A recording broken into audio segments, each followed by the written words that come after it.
Master Class.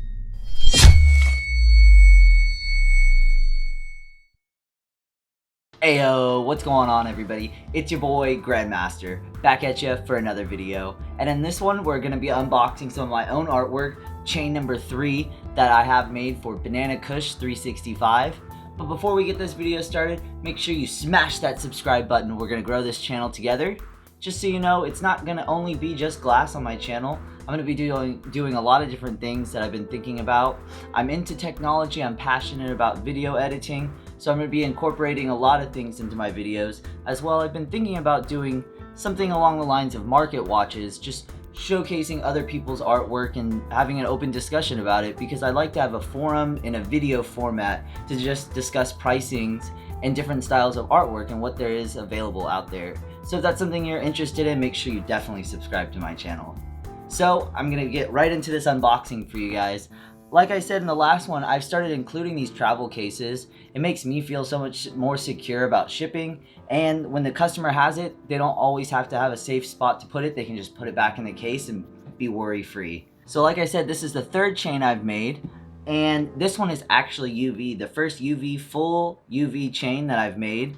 It is actually a pretty, I would say, rare color at the moment. It's still in a small batch reserve stage, so it's not the color hasn't been fully released yet.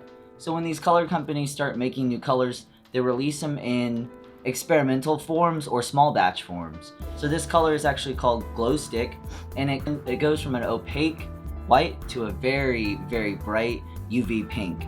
So the only time I've actually ever seen this color be used is by Mike Luna. He made the girlfriend dragon from How to Train Your Dragon. I think her name was Light Fury. That dragon is insane. But enough talking. I'm gonna unbox this, guys, and show you what I've created. Oh yeah. Obviously, I've already seen the chain. I made the chain, but I'm just wanting to commemorate some of these pieces of art I've made, because it's somewhat of a portfolio for me, and so I would like to share it with you guys, because sometimes when art gets made, it never gets seen again. Sometimes it gets shown off everywhere. So I just want to know that I've captured and archived my artwork to be able to show you guys. So yeah, I'm gonna also insert some UV shots, because it'll be pretty hard to get that UV in this lighting. But yeah, I've got a bust as well, so I can set it up and show you guys how it hangs. I've been really enjoying these chains, had a lot of interest in them. I am nearing the end of my custom list. I might reopen it in the future, but I know that I've got a lot of things in the works, so that's why I kind of created that custom list, because once I finished it, I kind of wanted to move on, and I'm going to incorporate those skills, and I'll always come back to them. But yeah, I've got all those. If you've seen all the past videos, I've got quite a few new tools. The rotary tool, the sandblaster. I also have the Facetron, the facet grinder. So quite a few different, and the wet saw. So quite a few different things coming. So quite a few new tools in the studio, and I'm having a lot of inspiration and creative juices flowing. So like I've never wanted to hold myself to one thing, I'm going to be moving on, and I'm going to never stop evolving. So I'm going to definitely enjoy these chains while I make them. I've got 3 more to make. But this chain right here is actually a 20 link chain. The one before was a 21, and the very first chain was a 22, but the last chain broke, so it ended up being a 21 link. So far, that's as many as I've done as a 21 link.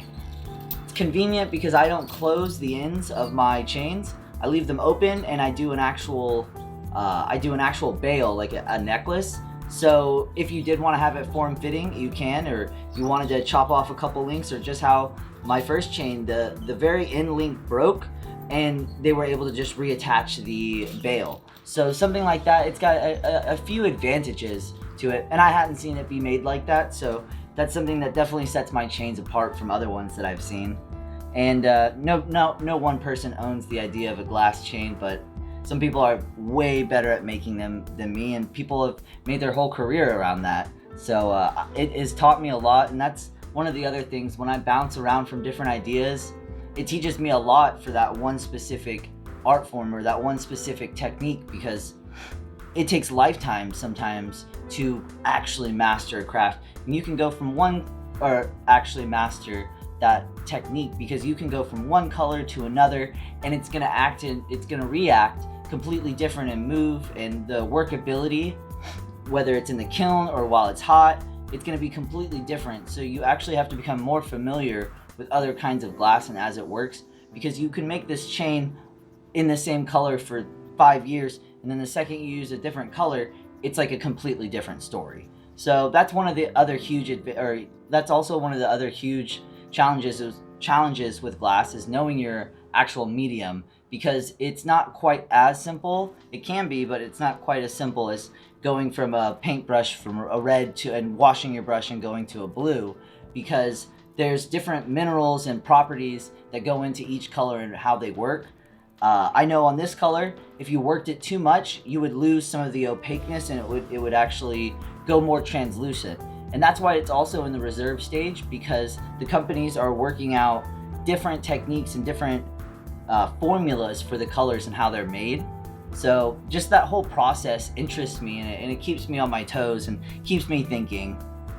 Like, I've also included on the box, depending on where you order your color or where you get it from, they'll give you working tips, just how the color reacts, whether it's in a neutral flame or an oxidation flame. It'll give you tips and how it works and how it likes to be worked and how it doesn't want to be worked. So it's just one of those things. When I got the color, I also stick the tag on the box just to kind of like keep it together and commemorate it. So yeah, that was my little color rant. I hope you guys got something out of that. And yeah, I just really wanted to make a video and, you know, just kind of commemorate me making this chain, because I'm really proud of it. I still don't have my own. Today I'm actually rocking the OG 2012 Salt Dome. Used to be for an 18mm dome when the nail and domes were popular, and I've just turned it sideways and made it into a pendant, because I'm huge into the necklaces. I like functions, I like other things, but pendants, something you can wear, just translates with me a lot. So other than that, guys, I think that's gonna round off my little show-off unboxing of my chain I made. Chain number 3, GlowStick by Glass Alchemy. That's also the company that made this color. So huge shout out to all the color companies out there putting in the work. A lot of science that goes into that. So other than that, guys, I hope you all have been enjoying my videos. I hope you like the chain. Just seeing all my effort that I'm putting in, and I hope it translates to you guys. Hopefully you take something away from this video and can do something positive with it, because this is my source for inspiration. I watch YouTube videos, I learn from YouTube, and I'm just trying to put back what I've taken out. So remember, guys, never stop evolving. Grandmaster Glass.